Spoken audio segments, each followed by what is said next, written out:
Kabahagi mo, radyo ng Pilipino. Nasaan ka man sa Pilipinas, nasaan ka man sa mundo, kung ikaw ay Pilipino, ito ang radyo mo. Radyo ng Pilipino. Mga balitang mahalaga sa syudad man o probinsya, aming tututuhan. Walang mintis, walang kulang. Umaga, hapon at gabi, impormasyon sa iyo'y ihahatid kabahagi. Kung ikaw ay Pilipino, ito ang radyo mo. RPMG. RPMG. Radyo Pilipino Media Group. Kabahagi mo. Radyo ng Pilipino. Radyo ng Pilipino. RPMG. Isang oras ng talino, kaalaman at kasaysayan tuwing Sabado ng umaga. Sasahim papawid na Professor On Air. Professor On Air. Sama-sama tayong matuto ng mga bagong kaalaman. Balikan ang mga makasaysayang kaganapan. Professor On Air. Professor On Air. Talino, kaalaman at kasaysayan for everyone. Professor On Air. Professor On Air. Kasama si Professor Willie Perez. Professor Willie Perez. Dito lang sa RPMG. Radyo Pilipino Media Group. Ang radyo ng Pilipino. Professor On Air. Professor On Air.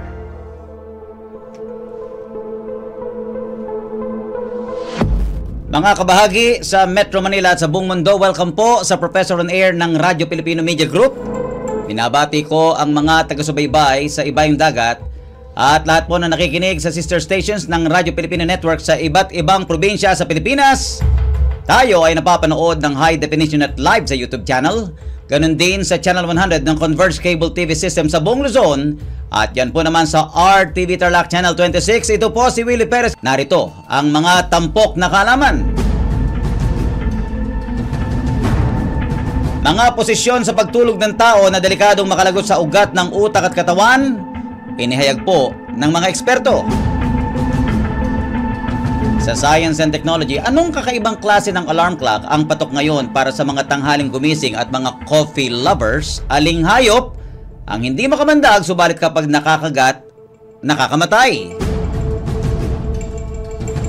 Sa trivia, saan pinapakuluan ng buhay ang mga tao na sangkot noon sa food poisoning? Ano ang trabaho na halos 5 milyong piso ang sweldo kada buwan subalit palagi pong bakante at iniisnab? Sa tips to remember, sinong mga tao na sa halip kasuklaman ay dapat pong kaawaan? Sa history, bakit inabswelto ng Amerika ang may 1,500 German scientist kahit pa nasangkot sa pagpatay ng milyong-milyong tao noong digmaan ang kanilang bansa? At sa paying teacher, sino po ang nursing student na inirereklamo ang kanyang professor dahilan sa pag-announce ng kanyang birthday kahit hindi naman tinatanong ng klase? Professor On Air. Professor On Air. Mga kabahagi, mga kaibigan, nagbabala po ang mga health expert kaugnay sa maling posisyon ng pagtulog na pwedeng maging dahilan sa pagkalagot ng ugat sa utak at sa katawan ng tao. Sinabi po ng mga nakakaintindi na iwasan ang pagtulog na nakadapa dahil naiipit ang dibdib at tiyan. Nagiging mahirap ang pagdaloy ng dugo sa puso at utak ng tao. Ito daw po, mga kabahagi, mga kaibigan, ay mas mapanganib lalo sa panig ng mga may high blood pressure, sakit sa puso at haning ng mga may edad na. Upang maligtas sa peligro, dapat ay gumamit daw po ng manipis na unan sa dibdib o balakang at huwag magtatagal sa nabanggit na alanganing posisyon. Isa pang dapat ihinto ang pagtulog na nakatagilid subalit nakaipit ang braso sa ilalim ng ulo. Ang dahilan, pinipiga ng bigat ng katawan ng ugat sa braso at leeg kung kaya't nagkukulang ng oxygen ang utak. Delikado po ito sa mga nagtataglay ng poor circulation ng dugo, lalo ang mga palaging sumasakit ang batok. Ilagay sa una ng braso upang may suporta at nang hindi mapiga o maipit ang ugat. Maselan din daw kapag natutulog na nakaupo o semi-upright dahil kapag matagal itong ginagawa, hindi po maayos ang daloy ng dugo papuntang puso at utak. Maaari itong pagmulan ng blood clot, lalo sa panig ng mga may varicose veins, diabetes, at mga matatawag ng senior citizens. Paminsan-minsan ay iunat at dapat daw ay igalaw ang mga binti kung hindi maiwasan na matulog sa upuan.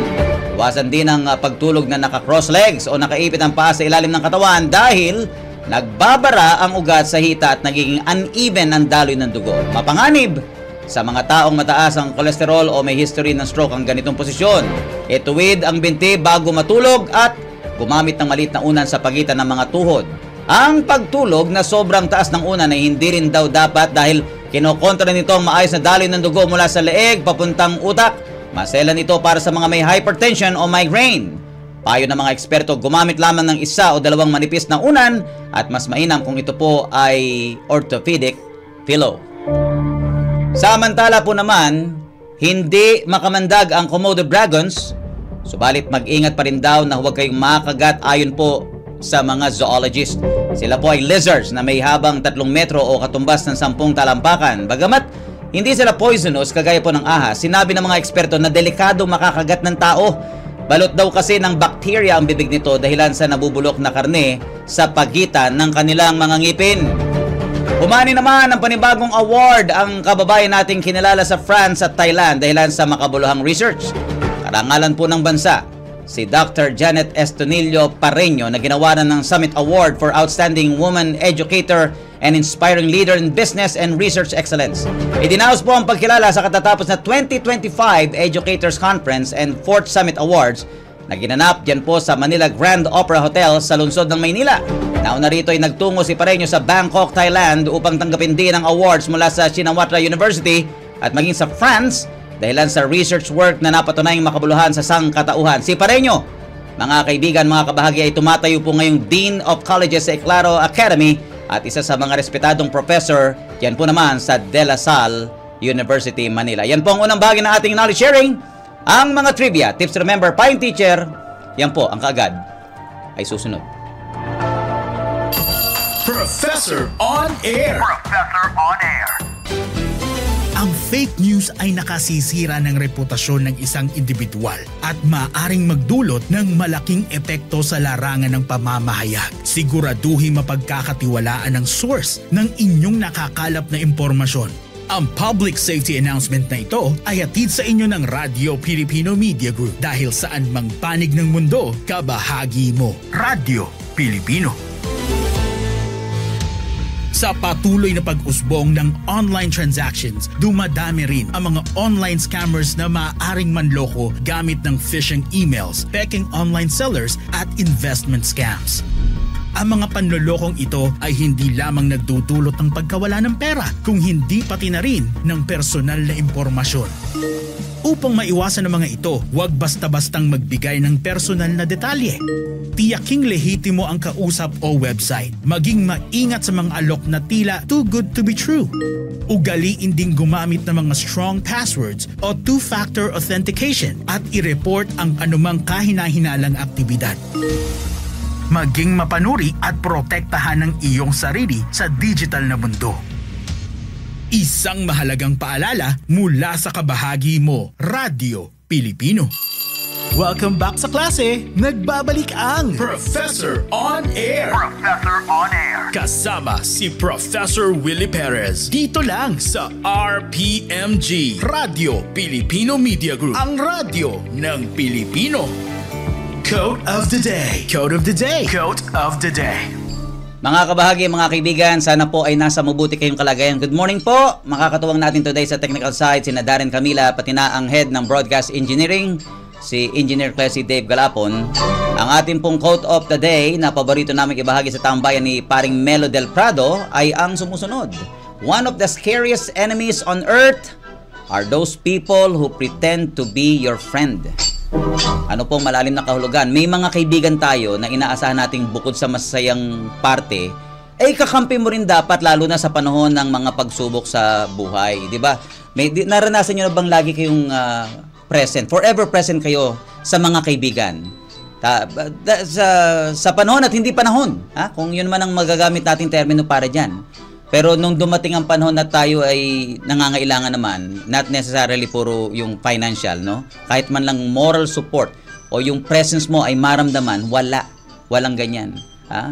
Malabo po yan kung ang tinuturing mo paminsan na parang pamilya, parang kapatid, eh isa palang lihim na kaaway. Mahirap pong matrace yan dahil nakabalat kayo na kaibigan at saka po yan aatake sa panahon pa man din, minsan na kailangan mo ang kagaya nila. Meron pa yung pangako dati at sinasabi na gagawin lahat para sa kaibigan, basta ikaw friend, anytime, BFF, with confidence, yun pala'y sasaktan ka, sasaksakin pa talikod at doon ka pa aasintahin kung saan ka lalong dadaing sa sakit. The moral to that, ano po ang life lesson dyan, more on quality sa friends kaysa quantity. Kaya kailangan talaga maingat tayo sa pagpili ng mga kaibigan. O minsan may nangyayari sa buhay natin. Nare-realize natin, nabubuking natin, natutuklasan natin kung sino talaga ang on our side. Okay, dumako po tayo sa ating grammar check. Ano ba ang English sa iba't ibang klase ng doktor? Hindi mo ba naisipan Darren na mag-doktor? Darren? Ako kasi ang alam ko lang, naging doktor ako ng test paper Hindi, joke lang po, joke lang. Joke lang. Kasi pag sinabi mo, ano ba yung biro na doktor ng test paper, yung mga cheat, no? Wala naman cheater you're a cheat, di ba? Pagka hindi. Ako, ang style ko dati, sa mga, lalo na yung mga estudyante nakikinig sa akin, no? Pag hindi ko alam ang sagot, hindi ko pipilitin. Hindi ako parang giraffe na mga haba yung leg na ganun, no? So, pag hindi ko alam yung enumeration or yung identification, doon ko babanatan sa essay, Darren. Doon ako babawi. At sa magandang ugali. Alam nyo, yung katalinuhan, madali kanyang madadala sa taas Being smart, being clever can bring you to the top. But how long you stay there, ang magdedetermine yan yung iyong behavior, yung conduct, yung ugali mo. Tandaan nyo yan. Ito yung ating iba't ibang English sa mga sasari-saring klase ng doktor. Pag sinabi mong doctor of animals, ang tawag dyan, vet, no? Veterinarian, short is vet. Meron tayong doctor of heart, yan naman yung mga cardiologist. Pagka doctor of skin, yan yung mga dermatologist na tinatawag. Doctor of bone, orthopedy. Doctor of child, yan sila po yung mga pediatrician. Pagka naman sa mata, doctor of eyes, ophthalmologist, no? Katuwang ng mga optometrist yan. Pag sinabi namang doctor of teeth, dentist, doctor of kidney, nephrologist, doctor of surgery, surgeon, doctor of cancer, oncologist. Yun namang sa mind. Pagka doctor of mind, yan naman po ay psychiatrist ang tawag dyan.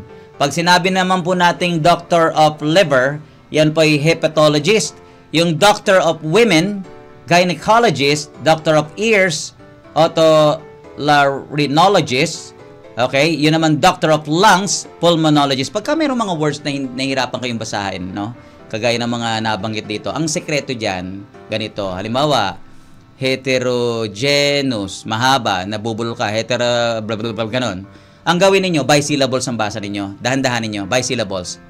Bawa yung heterogeneous. Ilang syllables meron? 5. I-divide ninyo yan. Dahan-dahanin ninyo until you are able to master at matatas ninyo yung correct pronunciation ng word na yan. Okay? So, bisyllables, dahan-dahan muna. Huwag nyong aagarin. Talagang mababako kayo dyan. Pakitandaan po ninyo, mistakes are for remembering, not repeating. Smart people learn from their mistakes, but the sharp ones learn from the mistakes of other people. Maraming salamat po. Every week may binabati kami. Way namin, even in our own little way na mabati kayo, sana po na ma-appreciate ninyo, no? Mapansin ninyo. Kaya good morning sa mga estudyante at followers mula dyan sa De La Salle University, Manila. Pati na sa teachers at mag-aaral ng Immaculate Mary Montessori School dyan po sa Las Piñas. At hi, Mr. and Mrs. John George Tan. Hello din kina Mr. Michael Angelo Tuazon, Dom Picayo, Melanie Santos, Ariso Shibata, Sean Bundalian, Jay Sodela, Lance Manibo, JM Logroño at Estela Labrador. Sino pa? Kumusta kina Erica Miquelon, Patricia De Los Reyes at Alvin Sikihor? Regards kina Herald Banataw, Alessandra Tapawan, Hannah De Leon, Harry Aguilar, Mark Relente, Rap Cayas, at of course kay Mr. Rodel Cruz. Itong si Mr. Rodel Cruz, isa sa mga boss ito na alam ko mabuting tao, mabait na executive na boss, no? Sana kung meron man akong mga naging boss nung nakaraan, sana isa sa mga naging boss ko, no? Wish ko lang. Sa ating Facebook Live, may mga message tayo no? Angelo Redaha, mainit na Sabado ng umaga. Prof. Willie, 75 days before Christmas. Have a safe weekend. God bless. Mula sa Malolos, Bulacan. Alma Madriaga Cruz and family. Hello. Ang mga taga Quezon City, Renato C. Kumusta po? At ganun din ang mga estudyante ng Philippine Christian University sa Maynila. Mabuhay po kayo. Dumako na tayo sa ating idol for today. Idol ko siya. Idol ko siya. Idol ko siya. Idol natin si Saninio Laizer ng Tanzania, diyan po naman sa Africa.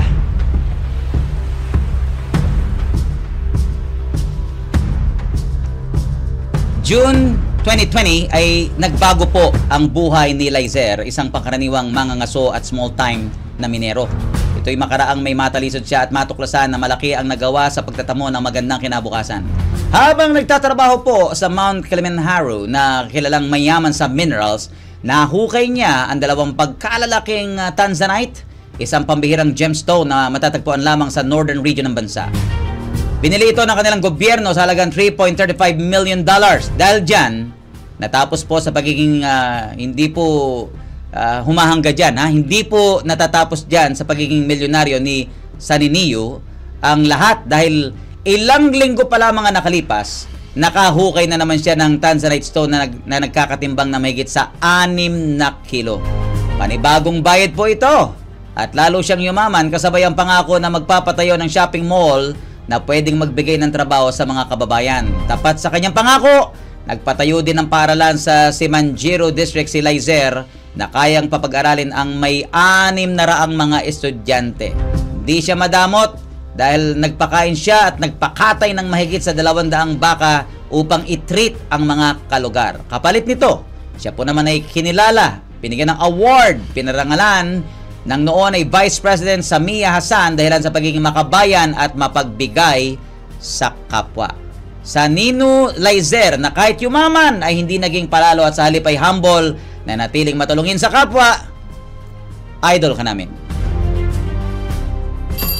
Professor on Air. Professor on Air. RPMG. Mga balitang mahalaga sa syudad man o probinsya, aming tututukan. Umaga, hapon at gabi, impormasyon sa iyo'y ihahatid kabahagi. Kung ikaw ay Pilipino, ito ang radyo mo. RPMG. RPMG, Radyo Pilipino Media Group. Kabahagi mo, radyo ng Pilipino. Radyo ng Pilipino. RPMG. Ang wastong paggamit ng kuryente ay hindi lamang nakatutulong makatipid sa gastos, kundi tumutulong din sa pangangalaga ng ating kalikasan. Sundin ang mga simpleng paraan upang makatulong sa energy conservation. Una, gumamit ng LED bulbs dahil mas matipid ito sa kuryente kumpara sa ordinaryong bombilya. Pangalawa, iwasan ang standby mode at i-unplug ang appliances kapag hindi ginagamit upang maiwasan ang patuloy na pagkonsumo ng kuryente. Pangatlo, iwasan ang madalas na pagbukas at pagsara ng refrigerator upang hindi masayang ang lamig at lumakas ang konsumo ng kuryente. Pang-apat, gamitin ng wasto ang aircon at electric fan sa pamamagitan ng pagtatakda ng tamang temperatura at pagpapanatili ng maayos na bentilasyon. Laging tandaan, maging responsable sa paggamit ng kuryente para sa mas maliwanag at maunlad na kinabukasan. Isang mahalagang paalala mula sa kabahagi mo, Radyo Pilipino. Walang paligoy-ligoy, walang paasa. Ang boses ng bayan, kaagapay ng masa, mga suki, mga kabahagi. Ito na ang programang laging handang umagapay. Dahil kapag serbisyo publiko, dapat todo. Serbisyo, todo. Serbisyo, todo. Welcome back sa klase! Nagbabalik ang Professor on Air! Professor on Air. Kasama si Professor Willie Perez. Dito lang sa RPMG, Radyo Pilipino Media Group. Ang radyo ng Pilipino. Professor's Trivia. Binabati natin ang mga nakasubaybay sa YouTube channel, lalo na mag-asawang Teacher Luz at Roger Manalang. Kumusta rin kina Len De Jesus, at sa mag-asawang Peng at Manny Flores. Mga kaibigan, sa Pilipinas po, kapag sangkot ka sa food poisoning, pasok po ito sa paglabag sa Food and Safety Act under Republic Act 10611. Maglalaro po ang parusa sa multa depende sa pinsala at posible ang 1 buwan hanggang 6 na taong pagkakulong. Kung nasa food business ka at may naduwal, nagsuka, nagkasakit dahil sa inihain mo sa customer, na may miligro na mabawian ka pa ng lisensya o operating authority. Pero iba po noong panahon ni King Henry VIII ng England. Mabigat ang parusa sa mapapatunayang nagkasala sa food poisoning. Hulaan po ninyo mga kaibigan, mga estudyante, hulaan nyo. Darren, ano ang parusa noong panahon ni King Henry VIII? Sila po ay ibababad ng buhay sa kumukulong tubig. Opo, ganun, nakakalungkot at medyo kakatwa yung parusa, mahigpit, no? Parang Hammurabic style. So, kung mayroong mga sangkot sa food poisoning noon, ganyan po ang parusa. History. Mga kaibigan, malala po ang pinsalang dulot ng mga pandaigdigang digmaan ng isa sa naging pasimuno ay ito nga pong Germany. Pinangunahan ni German dictator Adolf Hitler ang kanyang bansa sa pagsakop ng mga nasyon at iba pang teritoryo sa Europa na walang kalaban-laban. Iniutos niya din ang sinasabing final solution na kumitil sa buhay ng milyon-milyong Jews. Hindi po nagtagal ay natalo sila dahil sa pagtutulungan ng Allied Forces na pinangunahan ng Amerika at maging ng Britanya. Maraming sundalo at opisyal ang naging prisoners of war o POW at ang ibang napadala sa Russia ay hindi na nakabalik ng buhay. Gayunman, 1,500 German scientists ang absuelto o binigyan ng amnesty kapalit po ng pagtatrabaho para sa USA sa ilalim po ng tinatawag na Operation Paperclip. Kinatulong sila ng Amerika upang malaman pa ang imbensyon at kung paanong ginagawa ang mga armas at disease agents na ginamit po ng Nazi sa giyera.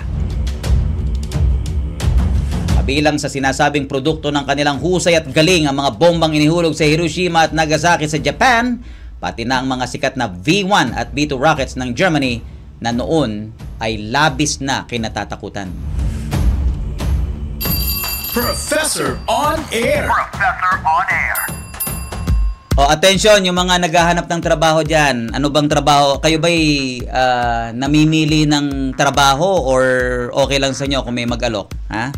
Kasi ako, Darren, meron akong kilalang ganyan engineer. Ha? Na walang trabaho pero namimili ng trabaho kahit pamarangal na yung iniaalok, namimili, merong ganyan. Ba't di mo muna gawing stepping stone yun sa lumipat pag medyo may puhunan ka na para mas madali ka makalarga, di ba? As long as marangal naman yan. Ano ikahihiya mo doon? Sabagay kasi hindi mo masisidap, parang gusto ng iba, passion nila, di ba? Nagtataka lang ako sa iba, no? Merong lalapit sa minsan, Sir Willie, baka naman meron kang alam na trabaho, kahit anong trabaho, minsan ganito pa mga linya no? Kahit taga-bitbit ng attache case, taga-hugas ng pinggan, di ba? May ganyan, Darren? Oo, may ganyan. Pero once they found one, pag nakakita na ng trabaho by word of mouth or classified or recommendation, they stop working. Bakit? Paano stop working? Ay, tulog sa trabaho. Tulog sa... Nung una, sabi kahit taga-kudkud ng kawali, taga-hugas ng pinggan, di ba? Kahit anong trabaho, taga-bitbit ng attache case mo, alalay. Nung nagtatrabaho na, sakit ng ulo. At absent ng absent. Kung kailan na regular, saka naging pasaway. Pero anyway, good news po sa mga naghahanap nga ng trabaho, lalo sa abroad. Makinig kayo ha, merong trabaho, ang sweldo kada taon ay aabot sa $1.2 million. Opo, katumbas ito sa atin ng mahigit sa, ang laki nun, no? Mahigit 69 million pesos yan kada taon, no? Annual salary yan. So sa isang buwan, equivalent ito sa sweldo na papalo sa mahigit 5 milyong piso kada buwan. Anong trabaho to, ha? Binulong natin sa iba yung trabaho. Kahit ganyang kalaki ang sahod, ang nabalitaan natin, ilang taon na raw bakante at walang masyadong inquiries. Bakit? Ang Zumon Lighthouse ay Diyan daw magtatrabaho. Matatagpuan yan sa karagatan malapit sa baybay ng Brittany, France. Madali lang po ang trabaho. Caretaker ka ng isang lighthouse na may 100 feet ang taas. Pwede ka matulog doon anumang oras. Siguro i-enjoy mo yung kagandahan ng karagatan at uubra ding ikaw ay mangisda. Medyo challenging lang minsan kasi ay halos nasa gitna nga ito ng karagatan at madalas hampasin ng higanting alon lalo na kapag may bagyo. Oh, tatanggap ka ng Darren, ano? May interesado ba? May tawag ba dyan? Wala. Ang 5 milyong sweldo kada buwan, magstay ka lang doon ng ilang buwan hanggang sa meron kang karelyebo, babantayan mo yung beacon para ilawan at gabayan ng mga paparating na barko. O, titignan mo rin kasi baka mamaya yung barko bumangga dun sa kinaroroonan mo. So, dapat ready ka. Magaling ka din dapat sa lumangoy. Pagka interesado kayo, mag-message lang kayo, ha? Dr. Cecilia Balawing, good morning po sa inyo, ma'am. Mabuhay po kayo dyan sa Bulacan. At yung inyong mga estudyante, si Dean Balawing. Thank you po. Hello din kina Eboy and Bel Andres, Rico at Kat Maliksi, mga BFF ni Dennis, followers po natin at nanonood palagi mula dyan sa Australia. Hello kay Luz Valenzuela ng Pilar Village, Las Piñas City.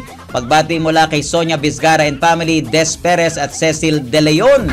Kumusta sa mga opisyal at members ng Doña Aurora Elementary School Batch 83, lalo na kina Vilma Malapad, Maria Elena Aguirre, Zara, Florita Pariñas, Flor, hello.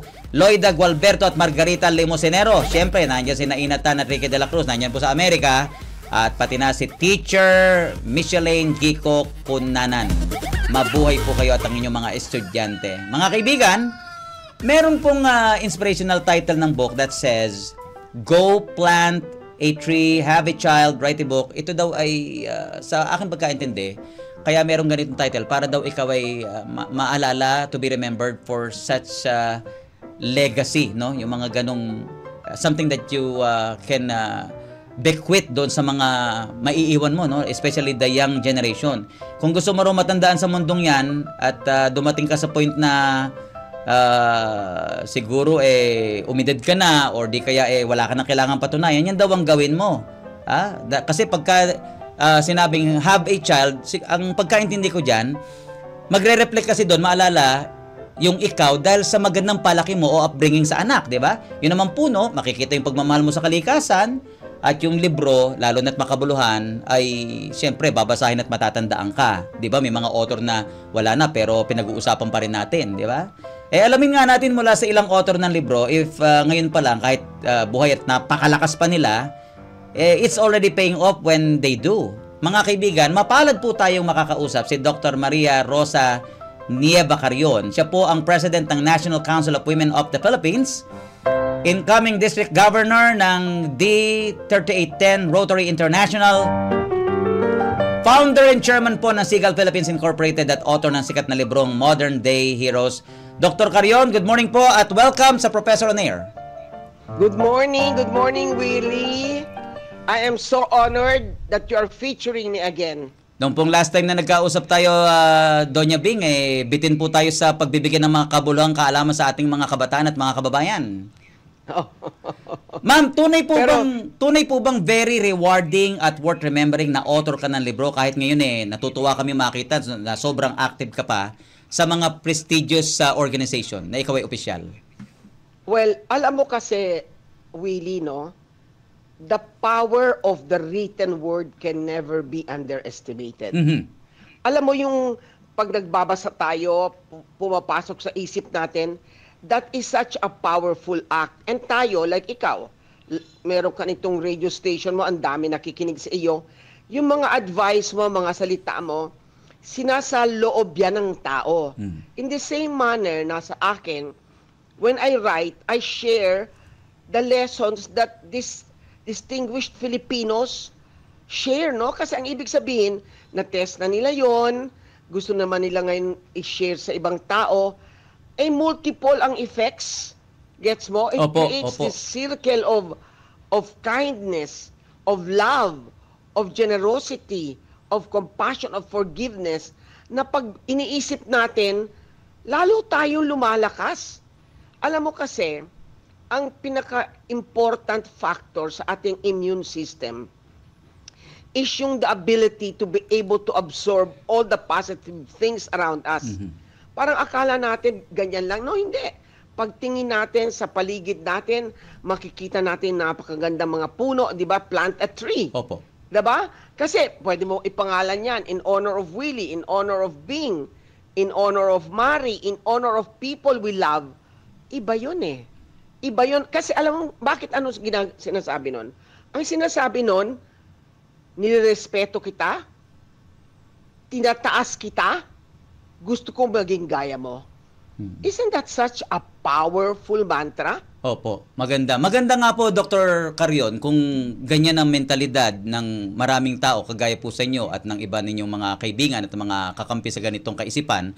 At napansin ko rin, ma'am, no, kapag ka minsan meron kang ginagawa ng kabutihan, yung bang initiative mo, meron kang tinulungan, meron kang gustong pangitiin, pasayahin, naninibago tuloy yung iba kasi parang hindi sila, parang nahirate yung iba na ang nakikita nila mga pangit na balita, mga kriminalidad, di ba? Correct. Ako, ang lagi ko sinasabi, I keep telling other people, even some simple acquaintances, na mas maraming tao, Dr. Bing, ang mas gustong manginis, manggalit, mangasar, manira ng araw, mang-toxic, kaysa magpangiti ng kapwa. You and I, we choose to be on the positive side.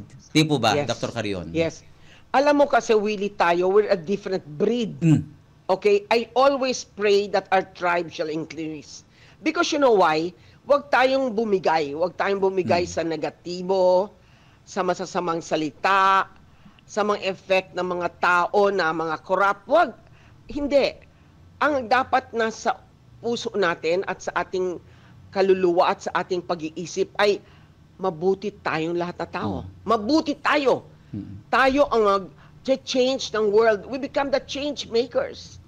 Kasi that is such a powerful tool. You know, pag in-explain natin ito sa mga bata, yung good manners and right conduct nila, tinitingnan nila ang ating pagkilos, hindi naman nila tinitingnan yung sinasabi natin. Totoo yun. Tinitingnan ng mga kabataan kung anong ginagawa natin. Kaya mabuti lang, may mga taong gaya natin na ang ating paniniwala ay sa kabutihan. Kaya kahit sabi ka ng sabi ng Dr. Bing, halimbawa po, sabi ng sabi ang isang tao ng I love you, pero iba naman ang ginagawa, hindi effective hindi ka panipaniwala, hindi credible. No? At tayo bilang mga siguro mas nagiging guide ng iba, lalo na mga kabataan, minsan yung mga quick fix natin, ako, kagaya ko, pagka marami ng stack of paperwork dyan na nakaabang, lagi kong iniisip, stop worrying, stop working. Maraming problema, nauubusan din ng tubig ang bagyo. O di kaya is stop worrying. Worrying is like a rocking chair. It gives you something to but get you nowhere. At pag litong-lito ka na, you will never be wrong when you do what is right. Litong-lito ka pa rin, honesty is the best policy. Mga simpleng bagay lang naman eh. Yes, yes. Tama yan, Willie. Kaya alam mo, believe ako sa iyo eh. Iba ka, matatag ka, ang paniniwala mo ay buong buo, ang pagkakaibigan mo sa tao ay sincero, iba yan. Kaya lang po, Dr. Bing, ng taong ganyan. Kaya lang, Dr. Bing, Darren, merong nagsabi sa akin eh, Teacher Willie, you're a rare species. Matutuwa na sana ako, Dr. Bing, kaya lang may kasunod eh. Soon to be extinct daw po. Soon to be extinct. Hindi. Joke lang po, ma'am. We will not allow that. We will not allow that. Ma'am, hindi natin papayagan ma'am, nakakapanood siguro kayo marahil dati ng mga gladiatorial fights, yung mga gladiator stories, no? Nila Ben-Hur. Opo, merong mga istorya na yung emperor, lalo't masama, no? Pagka halimbawa may natalo doon sa mga gladiatorial fights na yon, he's the one na may say kung thumbs up or kill, di po ba? So, kapag ka mabuti yung kalaban at sinusuway siya, dinedefy, sabi, Maximus the Great, Maximus the Savior, Maximus the Merciful, at yung isa nagmumukhang talagang lalong masama. Kumbaga, may mga title at mga palatandaan ng mga pharaoh na gano'n ang pagkakilala, masama, mabuti, medyo mediocre. How about you, ma'am? How do you want yourself remembered by many people, especially the next generation, for them to follow your footsteps?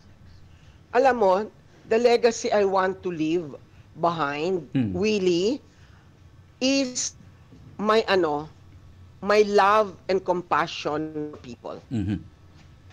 Gusto ko na maalala ng tao na si Bing Carion ay ayos na tao, na ang kanyang buong buhay ay inilaan niya para sa kabutihan ng Pilipinas. For love of country, the people of the Philippines, and God. Unang-una sa Diyos. Kasi wala namang mangyayari sa atin pag hindi natin inuna ang Diyos. Opo. Kailangan siya muna. Kasi, alam mo, at the end of the day, talagang napakabait niya eh.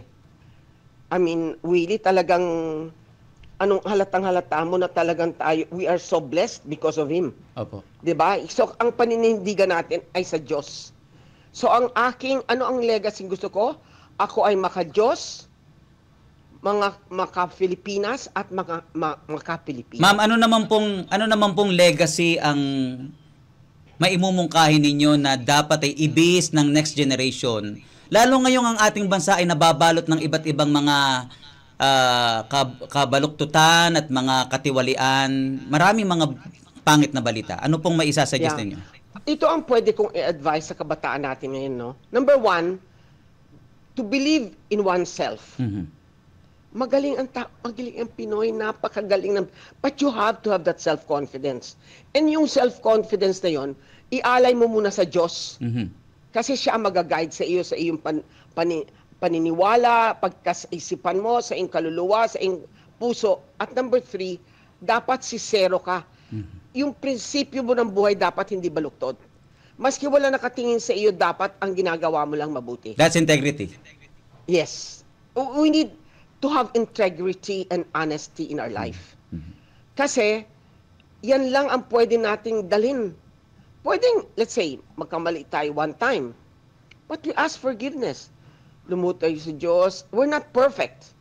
We're not perfect human beings, but the fact that we have that humility to ask forgiveness from God will define the kind of person we are. Okay. Dr. Carion, maraming salamat po sa time, Dr. Bing. Yeah. Maraming salamat, Willie. Sa susunod, ingat lahat. I love you all. Mga kaibigan, ang inyo po napakinggan si Dr. Maria Rosa Nieva Carion. Siya po ang President ng National Council of Women of the Philippines. Dumako na tayo, Darren, sa ating Tanong Mo, Sagot Ko portion.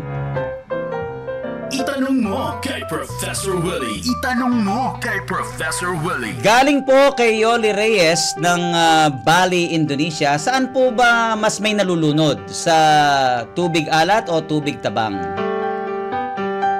Base po sa pag-aaral, mas maraming nalulunod at namamatay sa freshwater, sa tabang. Ang freshwater daw kasi ay mas diluted at pagdating sa ions kumpara sa fluid na nasa baga ng tao, yun po ang kanyang katangian. Hindi po tumatawid sa skin cells mo ang freshwater dahil sa keratin na nagsisilbing waterproof nito. Kapag dumiretso ito sa baga, magdudulot ng malalang tissue damage kung kaya't kahit maalis pa ang tubig sa lungs, baka hindi ka na rin makarecover. Sa kabilang banda, kung hypotonic ang freshwater, hindi naman pumapasok sa bloodstream ang saltwater, lalo ang malamig. Dahil dito, ang epekto ng temperature ay limitado sa init na nawawala sa balat ng tao, lalo na yung pong mga nalulunod.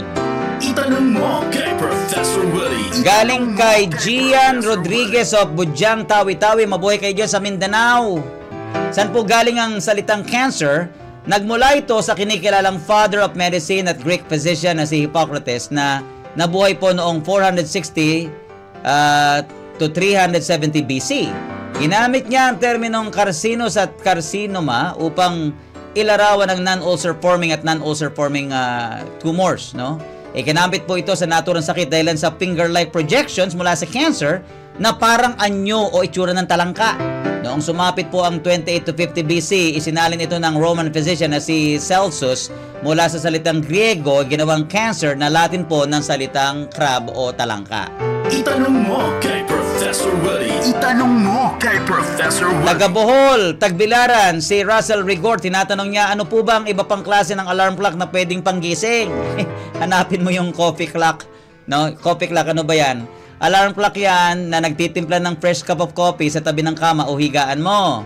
Meron nitong 10 by 6.5 inches na haba at swak sa bedside table.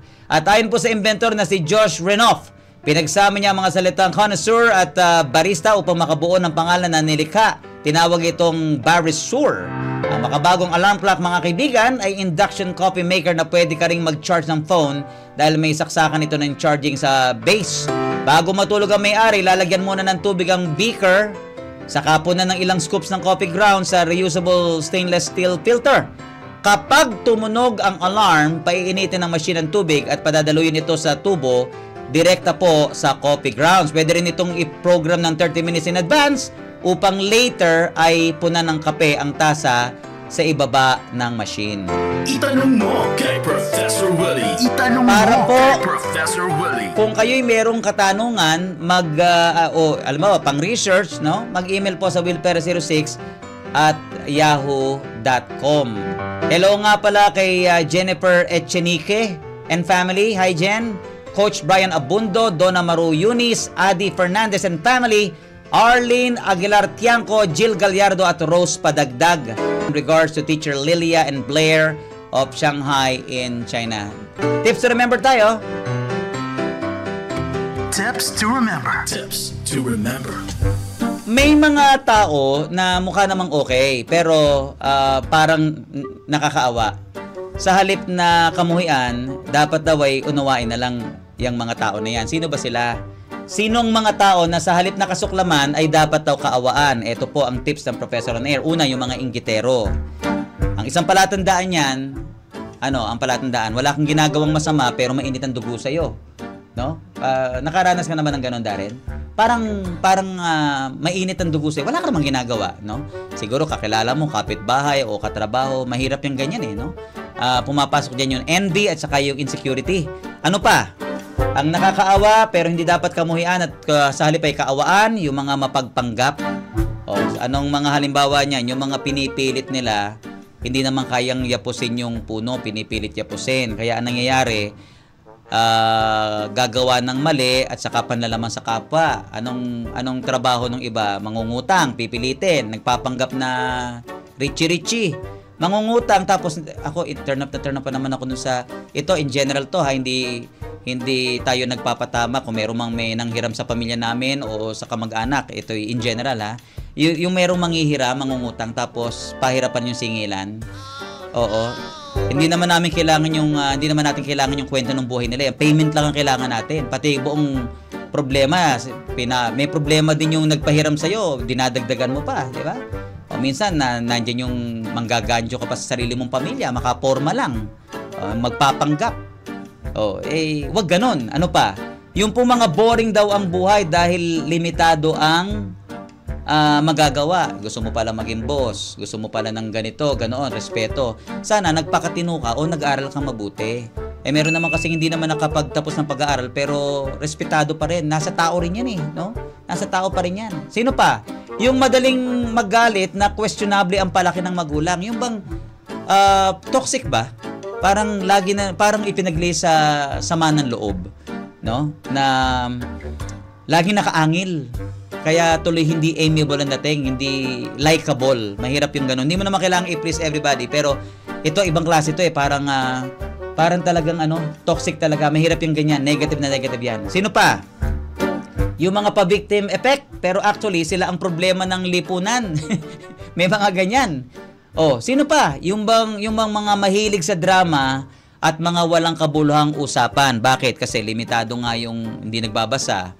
Ang iniintindi lang yung pag-graduate sa Darren, sa Marites University. May mga ganyan no? Ako pa naman ayoko. Gusto ko yung drama yung ginawa ng mga playwright, pero yung drama na paulit-ulit, no? Na wala namang ginagawang solusyon, mahirap yung ganyan. Yung mga nabubuhay at nagkakaroon ng property at sasakyan dahilan sa nakaw at pagsasamantala sa kapwa at sa workplace, mahirap ng ganyan. Magtrabaho na lang kasi ng marangal, hindi ka ba nakukonsensya no nagda-drive ka at yung ipinapakain mo sa pamilya mo o yung pinanggagastos mo sa shopping mall galing sa katiwalian, galing sa pagnanakaw sa kumpanya. Ano yung mga ganyan? Hindi man kayo nakikita ng tao, merong Diyos na nakakakita sa inyo. Hindi ba kayo sinusurot ng inyong konsensya? Sino pa? Yung mga negative thinkers. Mga negative thinkers. Parang solusyon na yung sinasabi mo, negative pa rin. Mahirap yung ganyan. You surround yourself with people who are positive at yan ay malaki ang maitutulong sa inyo. Yan po ang ating tips to remember. Mga kaibigan, sinakop po ng United Kingdom ang India sa loob ng 200 years. No? 200 years. Yan. Pero, alam nyo ba kung gaano sila kalupit sa panahong umiral ng British Raj mula po 1857? Nang meron pong isang grupo ng mga Bombay na nagrebelde laban sa kanila, inaresto po ang mga ito. Iginapos ang mga naturang Bombay sa bunganga ng mga kanyon kung kaya't lasug-lasug ang katawan kapag ipinutok. Natamo lamang ng India ang kanilang kalayaan noong 1947. Napaka-barbaric, ano? Ang iba po ay nangangagat, may nangangalmot, subalit iba po ang diskarte ng isang klase ng mga unggoy sa isla ng Madagascar upang takasan at linlangin ang kanilang mga predator. Ayon po sa mga eksperto, idinadaan ng Veraxus sifaka sa sayaw ang panglilito sa mga posibleng umatake sa kanila, lalo na ang mga kagaya ng leon at tigre kung kaya't sila'y tinaguri ang Lord of the Dance. Opo, sila po ay mayroong mga paa na ang mga daliri ay nakabukang magkakahiwalay kung kaya't mahirap maglakad at tumayo ng matatag. Gayunman, napakahusay nilang magsayaw at tumalon ng patagilid at napakaliksing kumilos sa lansangan kung kaya't hindi malaman ng predator kung paano silang huhulihin. Sakali namang magaling sa akyatan ng kalaban, hindi magpapadig ang Veraxus sipaka na ang mga binti ay napakalakas upang mula sa isang puno ay makatawid kaagad sa kabilang puno. Kadalasan po ay may layong 30 feet ang pagitan ng puno sa iba pang puno, subalit ligtas na nakakatalo ng palipat-lipat ang mga hayop na ito upang humanap ng pagkain at upang maisahan ang kanilang mga predators. Alam nyo po, halos 4 na po ang torpedoes o missiles na kayang ilaman ng isang submarine. May nagtatanong kasi ilan daw ang kayang ikarga ng submarine na mga bomba. Yung po mga pinakabagong US submarines kaya hanggang 50. Oo. Ang submarine po ay bahagi ng Navy na isa sa main branches ng armed forces ng isang bansa. At ayon po sa mga eksperto, may 12 hanggang 38 ang torpedoes na kayang ikarga na sa submarine. Nagamit po yung mga yan simula po noong sumiklab ang American Civil War. Kayang maglakbay ng submarine sa ilalim ng karagatan na gamit ang sonar at madaling nakakadive ng underwater kahit abutin sa ilalim na libo-libong talampakan. Tinawag na USS Nautilus ang naging kauna-unahang nuclear-powered submarine sa buong mundo. Samantala po naman, sino po ba ang hindi makakagusto sa walang kupas na 7 Dwarfs ng Walt Disney? Hi-ho, hi-ho. Diba yan yun eh, no? Anong mga pangalan nila? Ito, sige nga, tingnan natin yung mga estudyante, mga bata. Sneezy, Doc, Grumpy, Dopey, Bashful, Happy, Sleepy. Mukhang ano to eh. Mukhang kabisado to ni Glenn Lutete. Ha? Gayon naman, kahit gaano pa kasikat ang mga names na yan, mukhang may iba pang naisipang pangalan para sa kanila si Walt Disney. Pero hindi lang natuloy during the production. Kabilang po dito ang Wheezy, Burpy, Tubby, at Daffy.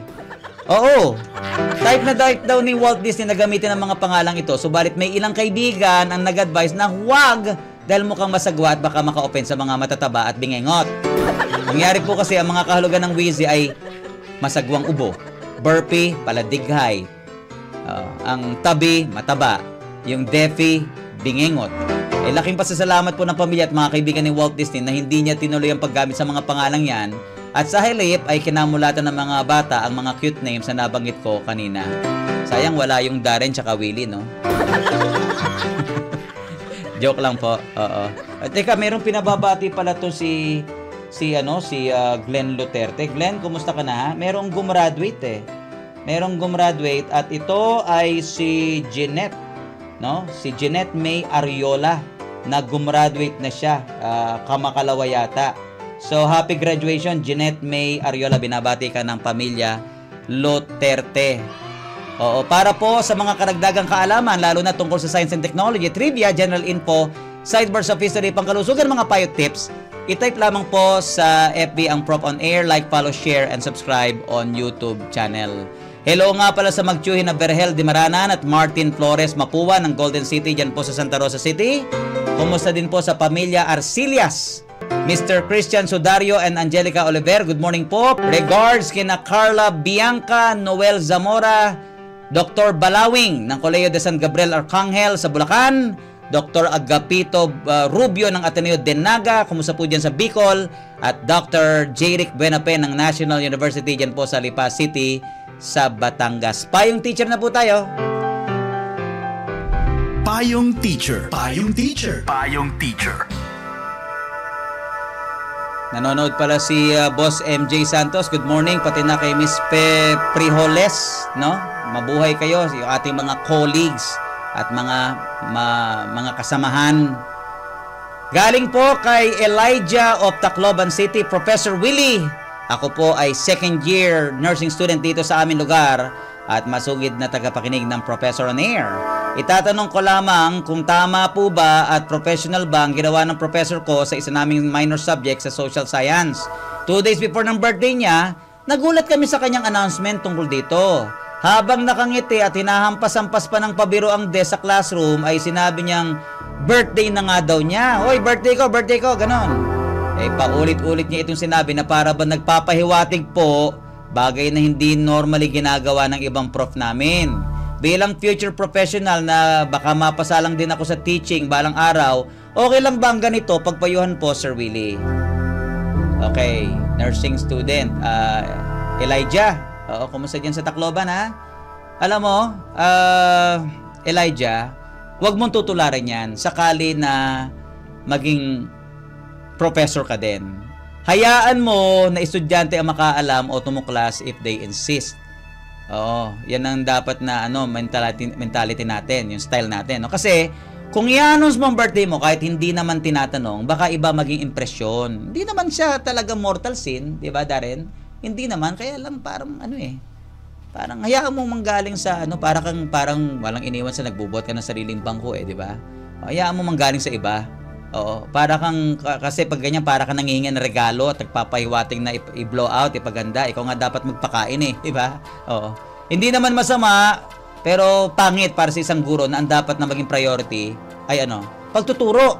Matuto ka sa mali ng iba at huwag pamarisan ang gawi ng professor na yan. Patiin mo na lang, pagdating ng birthday niya, para hindi naman masyadong baka sabihin wet blanket tayo. Maraming salamat po sa mga nakatuwag natin today mula sa IT, Engineering Department at Creative Team ng Radyo Pilipino Media Group. Ito po naman si Willie Perez na nag-iwan ng mensahe, aasenso ka mula sa panlalaman sa kapwa, subalit hindi mo aanihin ang tiwala at respeto ng lipunan. Aangat ka mula sa nakaw pero wala kang lusot sa parusa ng Panginoong Diyos. Maraming salamat po. Matuto tayong lahat. Professor on Air. Professor on Air. RPMG. Kabahagi mo, Radyo ng Pilipino. Nasaan ka man sa Pilipinas, nasaan ka man sa mundo, kung ikaw ay Pilipino, ito ang radyo mo. Radyo ng Pilipino. Mga balitang mahalaga sa syudad man o probinsya, aming tututukan. Walang mintis, walang kulang. Umaga, hapon at gabi, impormasyon sa iyo'y ihahatid kabahagi. Kung ikaw ay Pilipino, ito ang radyo mo. RPMG. RPMG, Radyo Pilipino Media Group. Kabahagi mo, radyo ng Pilipino. Radyo ng Pilipino. RPMG.